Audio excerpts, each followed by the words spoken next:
অন্যতম এটি প্ৰাচীন আৰু সুসংস্কৃত অদম্য সাহসৰ প্ৰতীক কোচ ৰাজবংশীসকলৰ অবিভক্ত দৰং জিলাৰ যি সন্মিলন মুকলি সভা তাত আমি আজি উপস্থিত থাকিছোঁ আৰু অসমৰ মাননীয় মুখ্যমন্ত্ৰী ডাঙৰীয়াই তেখেতে আমাৰ মাননীয় কেবিনেট মন্ত্ৰী চন্দ্ৰমোহন পাটোৱাৰী ডাঙৰীয়াক তেখেতৰ প্ৰতিনিধি হিচাপে ইয়ালৈ প্ৰেৰণ কৰিছে। আমি সকলোৱে এটা অদ্ভুত বিহংগম দৃশ্য দেখিলোঁ যে অবিভক্ত দৰং জিলাৰ বা অসমৰ বিভিন্ন প্ৰান্তৰ পৰা অহা আমাৰ আত্মীয় যি জনগোষ্ঠী এই জনগোষ্ঠীটোৰ লোকসকলৰ যি চহকী কৃষ্টি সংস্কৃতি পৰম্পৰা এই গোটেইবিলাক ইয়াত সুন্দৰভাৱে উদ্ভাসিত হৈছে আৰু আমি সেইসকলক স্মৰণ কৰিছোঁ যিসকলে অসমৰ বুৰঞ্জীক সোণালী আখৰেৰে লিপিবদ্ধ কৰি গৈছে। মহাৰাজ নৰনাৰায়ণ, বীৰ চিলাৰায় যিসকলে অসমীয়া জাতিটোক যিটো গঠন প্ৰক্ৰিয়া তাক অত্যন্ত সন্মুখৰ পৰা নেতৃত্ব দি সমৃদ্ধ কৰিছে। শ্ৰীমন্ত শংকৰদেৱ গুৰুজনাক যদি মহাৰাজ নৰনাৰায়ণে স্থান নিদিলেহেঁতেন, তেখেতক যদি সাহস আৰু সুৰক্ষা নিদিলেহেঁতেন, আজি হয়তো শ্ৰীমন্ত শংকৰদেৱৰ নিচিনা জগতগুৰু এগৰাকী অমৰ সৃষ্টি তেখেতৰ যিবিলাক আমাৰ জাতীয় জীৱনলৈ যি অমূল্য যি উপাদান এইবিলাক হয়তো অসমীয়া জাতিয়ে নাপালেহেঁতেন। গতিকে এই জাতিটো জনগোষ্ঠীটো সদায় অসমৰ সামাজিক সাংস্কৃতিক অৰ্থনৈতিক বৌদ্ধিক সকলো দিশত আনকি ৰাজনৈতিক দিশতো যিহেতু বহু বছৰ ধৰি প্ৰায় ৩৫০ বছৰ ধৰি হয়তো ৰাজত্ব কৰিছিল আৰু আমাৰ দৰঙী যি আমাৰ ইয়াত ৰজা দৰঙীয়ে ৰজাই ইয়াতে ৰাজধানী প্ৰতিষ্ঠা কৰিছিল।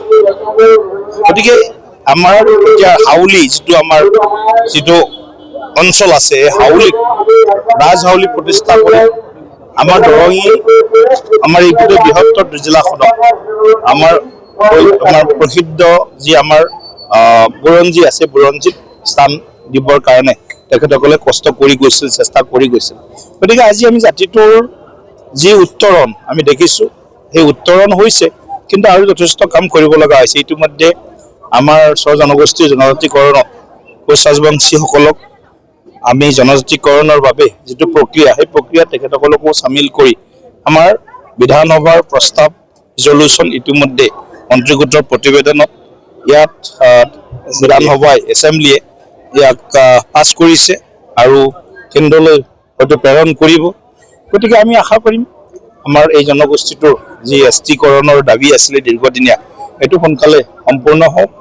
লগতে আমাৰ বিভিন্ন যি তেখেতসকলৰ যি অৱদান আছিলে সেই ইতিহাসবিলাকৰ এতিয়াও মানে সংৰক্ষণ আৰু সংবৰ্ধনৰ প্ৰয়োজন আছে।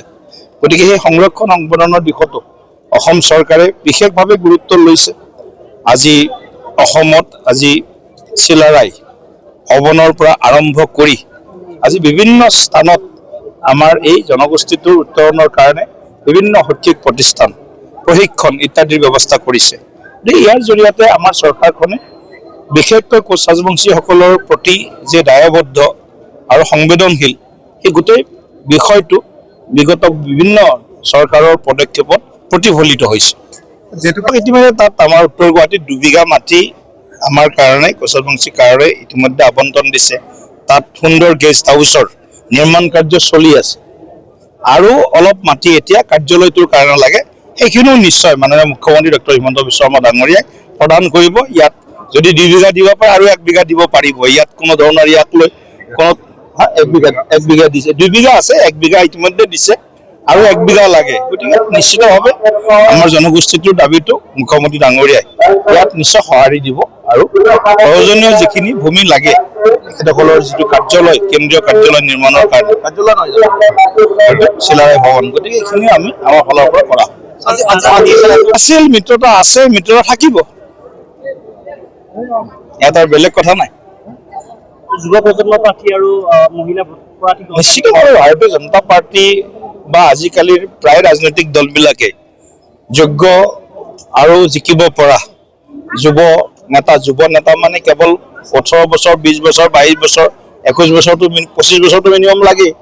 কেৱল সেই যুৱই নহয়, যুৱ হিচাপে ৰাইজৰ মাজত কাম কৰি থকা, যোগ্যতা অৰ্জন কৰা আৰু আটাইতকৈ ডাঙৰ কথা হ'ল জিকিব পৰা যোগ্য যুৱ নেতা নিশ্চিতভাৱে ভাৰতীয় জনতা পাৰ্টীয়ে পূৰ্বতেও সুযোগ দিছিল, এইবাৰো ইয়াৰ ব্যতিক্ৰম নহ'ব।